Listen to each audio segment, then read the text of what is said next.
Bonsoir tout le monde, ici Monsieur Cacahuète et L'eau qui va dormir bientôt. ce soir nous sommes dimanche 10 mars 2019, il est 23h00 pour ce nouvel épisode de Parlant DVD, j'ai failli bugger. On a vu ce soir, attention surprise, Alien 4, donc Alien la résurrection. Prochain, c'est le 5. Non. Non, parce qu'on a Prometheus, mais on n'a pas Alien Covenant. Il faudrait les voir les deux à la suite de l'un de l'autre. Donc, tant qu'on n'a pas Alien Covenant en DVD, on ne pourra pas voir Prometheus. Alors, par le réalisateur de le fabuleux destin d'Amélie Poulain. C'est ce qui est écrit devant. Alors, Alien la résurrection, donc c'est un film de 97, si je ne dis pas de bêtises. Je vais vérifier ça dans quelques instants. Donc ça a été réalisé par Jean-Pierre Jeunet, donc qui a fait pas mal de films assez sympas. C'est un réalisateur bien particulier, donc à la base de lui je connaissais surtout Alien la Résurrection que j'avais déjà vu au moins une fois il y a longtemps. Dans le début des années 2000, je crois que je l'avais vu en DVD, édition standard, j'avais pas vu la version longue. C'est Zulu qui m'a fait découvrir le fabuleux destin d'Amélie Poulain. C'est vrai que ça m'a un peu surpris parce que le style est vraiment particulier. Mais j'avais plutôt bien aimé. Alors Alien la résurrection, donc comme son nom l'indique, c'est il y a une résurrection, même deux, en quelque sorte, si on peut dire. Donc ça suit le scénario de Alien 3, donc enfin avec plus ou moins 200 ans d'écart. Bon, en même temps, ça fait partie du scénario. Scénario qui a été fait par Joss Whedon. Joss Whedon qui est connu notamment, récemment vous le connaissez surtout pour le premier film Avenger, mais avant Avenger, il y a eu donc Buffy contre les vampires. Je sais plus si c'est lui aussi qui a fait la série Angel dérivée de Buffy contre les vampires, je crois que oui. Et il a également fait aussi la fameuse série Firefly qui est pareil génial, mais je l'ai toujours pas vue. Donc voilà, réalisé par Jean-Pierre Jeunet et le scénario de Joss Whedon. Donc à la fin d'Alien 3, donc je suis obligé de spoiler un petit peu pour pouvoir expliquer, résumer, introduire cet Alien 4. Ripley, donc ça se passe dans une prison, univers carcéral, et Ripley, elle meurt, elle se jette dans un espèce de creuset en fusion pour éviter que l'alien qui est dans son ventre sorte et cause des dégâts. Surtout que c'était une reine alien qui était dans son ventre, donc pire qu'un simple alien, qui est déjà vraiment très compliqué à éliminer.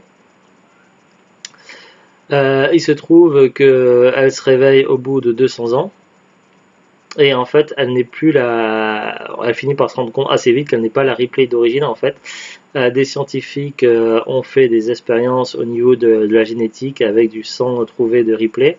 Ils ont couplé son sang avec du sang alien et ils ont créé une Ripley hybride qu'ils ont réussi à reconstituer et comme à l'origine elle portait un alien dans son ventre, donc elle se retrouvait également avec un alien dans son ventre. Ils arrivent à l'opérer, donc à sortir l'alien sans qu'elle meure et à la recoudre. Et donc sur cette base spatiale scientifique avec à la fois militaire et scientifique, il y a une reine alien donc prêt à pondre des œufs qui vont créer des facehuggers, et Ripley qui est plus tout à fait pareil puisque de son sang, ses caractéristiques génétiques sont à moitié humaines, à moitié alien. Du coup, elle a subi des modifications, donc globalement, elle ressemble assez physiquement assez fidèlement à la version d'origine, sauf qu'elle est un peu plus grande, plus athlétique, plus forte. Son sang est toujours rouge, mais il contient de l'acide, un peu comme le sang extraterrestre. En plus de ses aptitudes physiques qui ont été développées, elle a une connexion, donc une sorte de lien par rapport aux aliens. Au niveau cérébral, un petit peu comme un esprit de ruche, si on peut dire, d'une certaine façon, et également au niveau de son caractère qui n'est plus tout à fait le même. Elle semble plus froide, plus cynique qu'auparavant, moins enjoint à être contrôlée par ses émotions du moins. Elle ne s'embarque plus, voilà, donc elle va vraiment droit au but. Donc elle est sous surveillance des scientifiques qui la testent, tout ça, qui voient un petit peu comment elle a changé. Donc elle n'a plus la maîtrise de son avenir.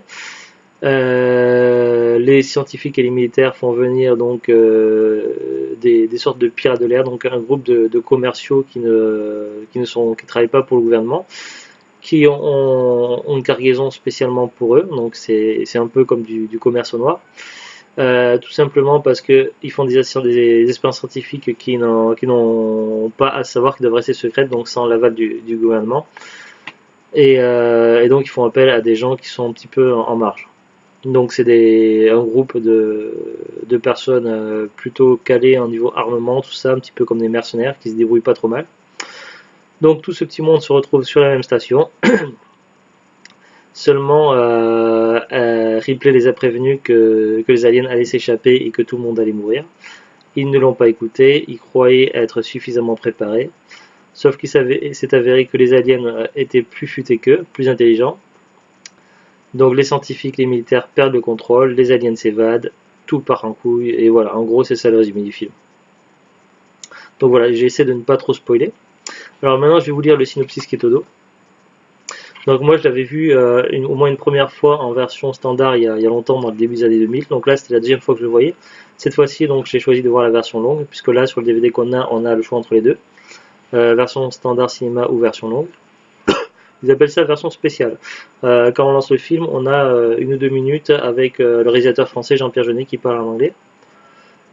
Et on voit quand même qu'il a quelques difficultés, notamment au niveau de son accent. Bah après, bon, il a le mérite d'essayer en tout cas. Alors, soyez témoins de la résurrection. 200 ans se sont écoulés depuis la mort du lieutenant Ripley. Une équipe de généticiens entreprend de ressusciter la jeune femme en croisant son ADN avec celui d'un alien. Les manipulations donnent naissance à des dizaines d'aliens qui envahissent la station Auriga. Jean-Pierre Jeunet, La Cité des Enfants Perdus, Délicatessen, aux commandes de ce nouveau volet de la saga culte Alien, repousse une nouvelle fois les limites de la science-fiction. On retrouve avec plaisir dans ce spectacle grandiose aux effets spéciaux surprenants la belle Sigourney Weaver, épaulée par la non moins ravissante Winona Ryder, Dracula, la chasse aux sorcières. Le film dans ses deux versions, donc version cinéma, commentaire audio du réalisateur et de son équipe, ou version longue, introduction de Jean-Pierre Jeunet. Donc nous, on a opté pour la version longue. Version cinéma a duré 1h44, la version longue 1h51. Donc il n'y a pas énormément de différence au niveau de la durée. Enfin un petit peu en plus. Après ils ont peut-être enlevé des scènes de la version courte, des fois ça arrive. C'est pour ça que c'est intéressant de connaître les deux versions. Alors moi c'est un film j'avais déjà bien aimé la première fois que je le voyais, donc là c'était toujours un plaisir de le revoir. Il me semble que si je ne me trompe pas, une scène à la fin qui est ajoutée dans la version longue qui n'était pas dans la version standard. Dans la version standard normalement ils arrivent sur Terre, donc ils le voient par le hublot, ça s'arrête là, sauf que dans la version longue on voit quand même Ripley et puis celle qui est jouée par Winona Ryder qui discute sur la planète, sur Terre. Il me semble que c'est une scène qui a été ajoutée si je ne me trompe pas. Donc voilà, donc c'était toujours un plaisir de le regarder, donc je trouve que le film n'a pas vieilli, vraiment super. Il paraît que certains ils aiment pas du tout. Après, moi personnellement sur la première saga d'Alien des 4 premiers films, voilà, le 4 fait partie de mes préférés. De toute façon mes préférés sont le 1, le 2 et le 4. Je sais pas pourquoi, mais j'ai bien aimé le 3, mais c'est le 3 que j'adhère le moins sur les 4. Moi je sais pas. En tout cas, il est vraiment bien, je trouve qu'il n'a pas vieilli. Les personnages, l'action, les effets spéciaux, le scénario. Moi, je trouve vraiment très très bien cet Alien 4. Voilà, aussi les plans, tout ça, les plans comme c'est filmé, tout ça, j'ai trouvé ça vraiment très intéressant, je trouve que c'est vraiment très très bien fait. Voilà, je sais pas, donc il y en a qui aiment pas, mais moi j'ai plutôt bien aimé. C'est peut-être pas le meilleur Alien, mais voilà. Après, c'est vrai que au niveau du un petit peu du déroulement, enfin plutôt du tempo, enfin je sais pas comment dire ça, mais ça se rapprocherait plus, moi je trouve, d'Alien 2 de James Cameron. Pourquoi? Parce que Alien 1 et Alien 3 donc de Ridley Scott et de Alien 3 donc donc Alien 1 de Ridley Scott et Alien 3 de David Fincher, c'est plus dans le style huis clos avec un seul alien où il faut essayer de survivre par ses propres moyens. C'est assez compliqué tout ça, on est plus dans le huis clos. Alien 2 de James Cameron et Alien 4 de Jean-Pierre Jeunet, on est plus quand même dans l'action horreur en fait. Voilà, au niveau du genre, comment on pourrait classer ça. Alors j'ai regardé Wikipédia, j'ai ouvert Wikipédia pour voir un petit peu ce qu'il y a d'intéressant à dire dessus. Alors Alien la Résurrection, donc aussi appelé Alien Résurrection, est un film de science-fiction horrifique américain réalisé par Jean-Pierre Jeunet, sorti en 97. C'est le quatrième film de la saga Alien. Alors le synopsis, je ne vais pas vous le dire parce que c'est un gros pavé et qui spoilerait peut-être un peu trop. Au niveau de la fiche technique, donc réalisation Jean-Pierre Jeunet, scénario Joss Whedon, d'après les personnages de Dan O'Bannon et Ronald Shusett. Montage Hervé Schneid, animation, effets spéciaux Pitoff et Rick Henry. Ouais, je vais pas tout lire là, c'est pas forcément très intéressant. Il y a un budget quand même de 75 millions de dollars. Alors là, les durées ne sont pas les mêmes affichées, parce que moi ici c'est marqué 1h44. Là, et là, ah oui, parce que là c'est en minutes en fait, oui c'est normal. Là ils disent version cinéma 109 minutes, édition spéciale de 2003 116 minutes. Alors la première sortie c'était en France le 6 novembre 97. Après c'est sorti en Suisse romande le 12 novembre 97. Après aux États-Unis le 26 novembre 97. Au Royaume-Uni le 28 novembre 97. En Belgique le 3 décembre 97. Et puis c'est tout. Au niveau de la distribution donc des acteurs, donc on y retrouve Sigourney Weaver, donc qui joue le 8e clone d'Ellen Ripley. Winona Ryder qui joue Annalée Cole. Dominique Pinon qui joue Vries. Alors Dominique Pinon, donc lui c'est un acteur fétiche de Jean-Pierre Jeunet, donc il a joué dans tous les films de Jean-Pierre Jeunet.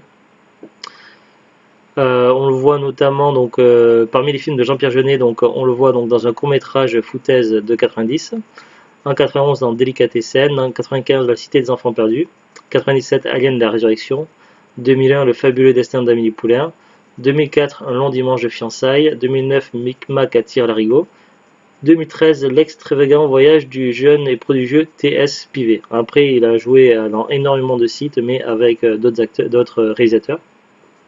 Donc il a quand même une belle carrière. Donc lui il jouait Vries. Il y avait Roll Perlman qui jouait le rôle de Joner. Donc lui c'est également un acteur très connu. Notamment il a joué le rôle principal dans les 2 films Hellboy. On le voit dans pas mal de films. Alors pour en citer quelques-uns, La guerre du feu, Police Academy Mission Moscou, Chronos, La nuit déchirée, L'île du docteur Moreau, Alien la résurrection, L'ascenseur niveau 2, Stalingrad, Star Trek Nemesis, Absalon, Hellboy, donc Hellboy 2, King Rising au nom du roi, Outlander, Conan, donc c'est le remake, Pacific Rim, Percy Jackson la mer des monstres. Et puis il a joué également dans des films d'animation, des téléfilms, séries télé. Il apparaît, je me souviens de son apparition dans Charmed. Voilà, c'est quand même un acteur qui a une grosse carrière, Ron Perlman, qui est très connu. On a également Gary Dourdan qui jouait le rôle de Christy, Michael Wincott le rôle de Frank Elgin, Kim Flowers le rôle de Sabra Hillard, Dan Hedaya qui jouait le général Martin Perez. Donc lui, ça me disait quelque chose. J'avais l'impression que c'était lui qui jouait le jumeau maléfique du docteur du Judge Dredd dans la version dans le film de Stallone, donc enfin avec Stallone, puisqu'il y a eu 2 films de Judge Dredd. Alors je vais voir sa filmographie. Est-ce que ça se vérifie? Donc non, ben attends, ah non là c'est téléfilm, d'accord. Cinéma. Fort Bronx. C'est que des films que je connais pas, on va y avoir 100%, Mafia, ça, 2 flics à Chicago, Feature Pacifique, là on est dans le début des années 90, La famille Adams y joue, Maverick, Usual Suspect, Prêt à tout, Fair Game, Freeway, La Rançon, Une vie moins ordinaire, Alien la Résurrection. Non, l'ascension niveau 2, ah ben il y a des acteurs qui ont joué ensemble plusieurs fois. Non, j'avais l'impression qu'ils jouaient dans. Parce pour moi, il ressemblait à l'acteur qui jouait dans à Judge Dredd, mais bon. Il y avait J.A. Freeman qui jouait le Dr Mason Wren, Brad Dourif qui jouait le Dr Jonathan Gilliman, Raymond Cruz qui jouait première classe Vincent Di Stefano, Leland Orser qui jouait Larry Purvis, Steven Gilborn donc, qui jouait Père, l'ordinateur à bord du USM Auriga. Alors Leland Orser, c'est un acteur que j'ai reconnu parce que je l'avais déjà vu dans d'autres films. Alors il a pas eu... Bon, il a quand même une belle filmographie, mais peut-être un peu moins grande que les autres acteurs, mais quand même pas mal. Il a joué dans un certain nombre de films au cinéma, donc on le voit dans Seven, Independence Day, Alien la Résurrection, Very Bad Thing. C'était surtout dans Very Bad Thing en fait que je me souvenais de lui. Il apparaît aussi dans Daredevil, Tekken, Tekken 2, Tekken 3, et puis dans des téléfilms aussi, pas mal de téléfilms, Dingue de toi, Marié deux enfants, Star Trek Voyager, Star Trek Deep Space Nine, Star Trek Enterprise, New York Unité Spéciale, Les Experts, enfin dans beaucoup de choses. Et puis donc voilà, alors pour le développement, il y a quelques informations intéressantes. La 20th Century Fox décide de faire appel à Joss Whedon pour écrire ce quatrième film. Il écrit alors un script avec un troisième acte situé sur Terre. Il en écrit plusieurs versions, dont une avec une énorme bataille pour défendre la Terre. Donc ça, on ne voit pas dans le film. Comme Ellen Ripley est morte à la fin d'Alien 3, le studio envisage une histoire tournant autour d'un clone de Newt, personnage secondaire d'Alien le Retour. Whedon écrit un traitement sur cette idée avant que le studio lui demande d'écrire un script avec un clone d'Ellen Ripley. Cette idée a été suggérée par les producteurs et scénaristes des films précédents, David Giler et Walter Hill, même s'ils pensaient que ce film allait ruiner la saga. Sigourney Weaver hésite à reprendre son personnage d'Ellen Ripley. Elle ne voulait pas que l'histoire tombe dans la farce et l'idée d'un futur film Alien vs Predator la confortait dans cette idée. L'actrice est cependant séduite par le script de Joss Whedon. Elle suggère toutefois qu'à la suite de son clonage, Ripley devienne mi-humaine, mi-alien. Ce concept rapproche le script des deux premiers films. Sigourney Weaver devient alors coproductrice du film. Ah, c'est intéressant tout ça. Danny Boyle est alors le premier choix de la production pour réaliser le film. Le réalisateur et son producteur rencontrent les superviseurs des effets spéciaux pour discuter du film, mais abandonnent le projet. Le studio contacte le néo-zélandais Peter Jackson, qui n'est pas emballé par un nouveau film Alien. En 1995, après la sortie de Usual Suspect, la Fox approche également Bryan Singer. Jean-Pierre Jeunet est ensuite envisagé pour son style visuel unique. Alors qu'il vient d'achever le scénario de Le fabuleux destin d'Amélie Poulain, le réalisateur français est surpris de cet intérêt du studio à son égard et pense qu'un quatrième volet est inutile après Alien 3. Il se laisse finalement convaincre et accepte le film budgété à 70 millions de dollars.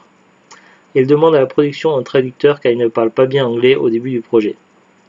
Jean-Pierre Jeunet fait engager le spécialiste français des effets spéciaux Pitoff et le chef opérateur Darius Khondji, avec lequel il a notamment travaillé sur La Cité des Enfants Perdus.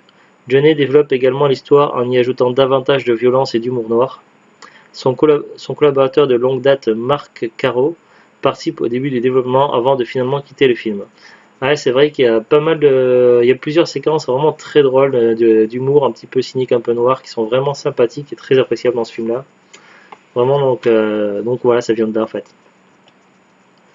Distribution des rôles. À l'origine, le rôle de l'odieux Dr. Vran devait être tenu par Bill Murray, mais celui-ci refuse. J.A. Freeman hérite alors du rôle. Angelina Jolie a quant à elle refusé le rôle de Cole. Joss Whedon avait en tête l'acteur chinois Chow Yun-fat pour le rôle de Christie lorsqu'il écrivait le script, mais l'agent de l'acteur chinois décline le rôle, finalement confié à l'américain Gary Dourdan. Jean-Pierre Jeunet retrouve ici Ron Perlman après La Cité des Enfants Perdus, ainsi que Dominique Pinon, un fidèle du réalisateur depuis le court-métrage Foutaise. Ah ouais, tournage. Le tournage a lieu au studio de la Fox à Los Angeles d'octobre 1996 à février 1997. C'est le premier film de la franchise qui n'est pas tourné en Angleterre. Sigourney Weaver demanda à la production de rester aux États-Unis. Sigourney Weaver s'est entraînée pendant plusieurs jours pour la séquence de basketball. C'est vrai que c'est assez impressionnant quand même. Il était prévu que le plan final où elle marque le point en laissant la balle passe par-dessus son épaule soit tourné avec des effets spéciaux. Pourtant, le jour du tournage, l'actrice qui refusait de recourir au trucage a réussi l'exploit elle-même à la surprise générale. Ouais, c'est vrai que c'est quand même impressionnant. Le tournage de la séquence sous-marine a été long et éprouvant pour l'équipe. Winona Ryder, qui est ablutophobe, et Ron Perlman ont même failli se noyer. Punaise. En remontant à la surface, Perlman s'est fortement cogné la tête. Un grand nombre de prises a donc dû être réalisées. La préparation et le tournage ont demandé plus d'1 mois de temps et cette séquence a été la première à être réalisée pour le film. On apprend pas mal de choses intéressantes. Accueil critique. Cet opus reçoit un excellent accueil critique et public en Europe, mais les réactions sont plus mitigées outre-Atlantique, notamment en ce qui concerne l'apparence de l'alien mi-humain. Mi-humain, ouais, l'espèce de boss final dans le film, la dernière créature. Le film totalise 2 845 095 entrées en France et fait presque aussi bien que le premier film. Pour un budget d'environ 75 millions de dollars, le film totalise 161 376 068 dollars de recettes mondiales, dont 47 795 658 en Amérique du Nord. Clin d'œil, l'ordinateur central de la station spatiale Auriga s'appelle Père. Dans Alien le 8e passager, celui du vaisseau Nostromo était nommé Maman. La première réplique de Ripley en voix off, ma maman m'a toujours dit que les monstres n'existaient pas, renvoie à celle prononcée par Newt lorsque Ripley l'aborde dans Alien le Retour. Dans l'épisode 8 de la saison 5 de South Park, quand les enfants rentrent dans la base militaire, on peut apercevoir une serviette difforme en référence à la scène des clones ratés du Dr. Wren. Ah, l'édition spéciale, donc c'est la version spéciale qu'on a vue nous ce soir. Pour la sortie en DVD, Jean-Pierre Jeunet, pourtant parfaitement satisfait de la version cinéma, a décidé de procéder à quelques changements qui rallongent le film d'environ 7 minutes. Le générique d'entrée est totalement différent. On voit apparaître une grosse mâchoire d'alien qui appartient en fait à un petit insecte dans le cockpit d'une des tours de surveillance du vaisseau. Le pilote boit un milkshake puis écrase l'insecte. Il met dans la paille de son milkshake et il souffle dans la paille, l'insecte s'écrase sur une vitre. Ouais, effectivement, pour moi cette scène est totalement inédite, j'étais vraiment surpris de voir cette scène-là. Donc c'était une scène de la version spéciale. Mais je sais pas trop ce qu'elle apporte en fait. J'ai trouvé ça très bizarre. Une scène montrant un médecin faisant découvrir l'image d'une petite fille provoque l'émotion de Ripley. Ça aussi c'est une scène que j'avais pas souvenir, effectivement, donc c'est une scène nouvelle de la version spéciale. À bord du vaisseau pirate, Vries raconte une blague à Cole tandis que Jonner joue avec son couteau. Il le laisse tomber sur les genoux de Vries. Cole le récupère et casse la lame, provoquant ainsi la colère de Jonner. Lorsque le Dr. Wren rejoint Ripley et Jediman qui déjeunent à la cafétéria, on peut entendre une réplique supplémentaire de Wren sur l'ancien employeur de Ripley, Weyland Yutani.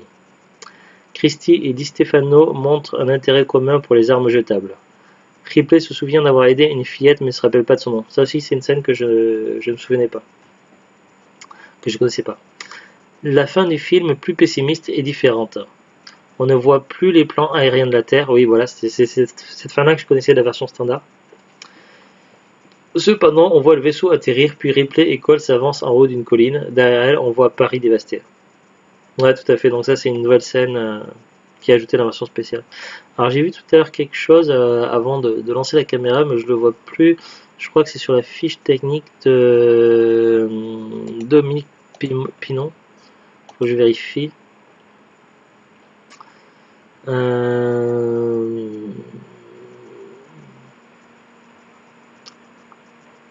Par rapport à Alien, voilà.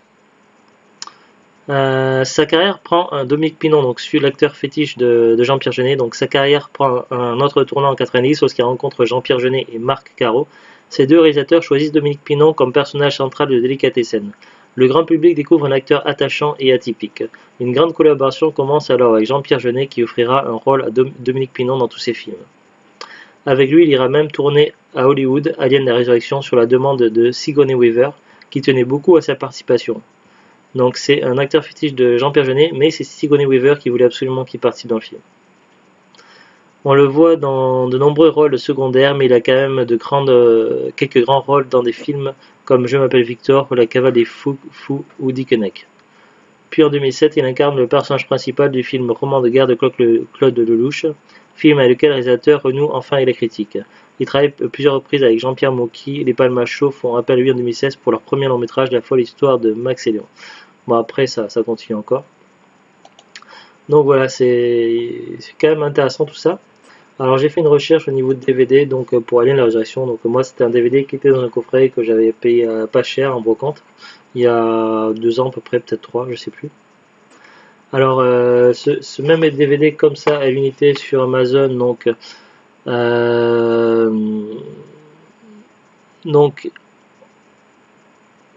on peut le trouver également à l'unité en dehors de coffret, donc avec choix entre la version cinéma ou la version longue, avec la même jaquette, puisque évidemment pour chaque film Alien depuis quelques temps ils ont fait une jaquette alternative qui remplace l'ancienne.